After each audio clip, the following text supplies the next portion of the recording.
ಇತ್ತೀಚೆಗೆ ಕೆನರಾ ಬ್ಯಾಂಕ್ ಮತ್ತು SBI ಬ್ಯಾಂಕಿನ ಅಫಿಷಿಯಲ್ ಲೋಗೋಗಳನ್ನ ಬಳಸ್ಕೊಂಡು ಕೆಲವರು ಎಲ್ಲರಿಗೂ ಕೂಡ ಮೆಸೇಜ್ಗಳನ್ನ ಕಳಿಸ್ತಾ ಇದ್ದಾರೆ. ತಮ್ಮ ಖಾತೆ ಬ್ಲ್ಯಾಕ್ ಆಗ್ತಾ ಇದೆ, ಕೂಡಲೇ ತಾವು ಆಧಾರ್ ಕಾರ್ಡ್ ಮತ್ತು ಪ್ಯಾನ್ ಕಾರ್ಡ್ ಮತ್ತು ಪಾಸ್ಬುಕ್ನ ಫ್ರಂಟ್ ಪೇಜ್ನ ಅಪ್ಲೋಡ್ ಮಾಡಬೇಕು. ನೀವು ಯಾರನ್ನ ನಂಬೋ ಅವಶ್ಯಕತೆ ಇಲ್ಲ, ಕೆಳಗಡೆ ಒಂದು ಫೈಲ್ ಕಳಿಸಿದ್ದೀವಿ, ಅದನ್ನು ಓಪನ್ ಮಾಡಿ ನೀವೇ ಅಪ್ಲೋಡ್ ಮಾಡ್ಬೋದು ಅಂತ ಕಳಿಸ್ತಾ ಇದ್ದಾರೆ.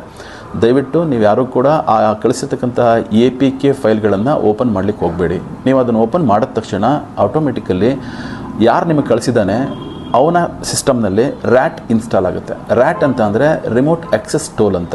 ಇದು ಇನ್ಸ್ಟಾಲ್ ಆದ ತಕ್ಷಣ ನಿಮ್ಮ ಮೊಬೈಲಿಗೆ ಬರ್ತಕ್ಕಂಥ ಎಲ್ಲ OTPಗಳು, ಪಾಸ್ವರ್ಡ್ಗಳು, ಮೆಸೇಜ್ಗಳು, ಕಾಲ್ ಲಾಗ್ಗಳು ಎಲ್ಲವೂ ಕೂಡ ಅವನಿಗೆ ಆಕ್ಸೆಸ್ಸಲ್ಲಿರ್ತಾನೆ, ಅಂದರೆ ಅವ್ನಿಗೆ ಸಿಗ್ತಾ ಇರುತ್ತೆ. ಸೊ ಹಾಗಾಗಿ ಆತ ಏನು ಮಾಡ್ತಾನೆ, ನಿಮ್ಮ ಖಾತೆಯಲ್ಲಿರ್ತಕ್ಕಂಥ ಸಂಪೂರ್ಣ ಹಣವನ್ನು ಮೋಸ ಮಾಡ್ತಕ್ಕಂಥ ಸಾಧ್ಯತೆಗಳಿರ್ತವೆ, ದುರುಪಯೋಗ ಪಡಿಸೋ ಸಾಧ್ಯತೆಗಳಿರ್ತವೆ.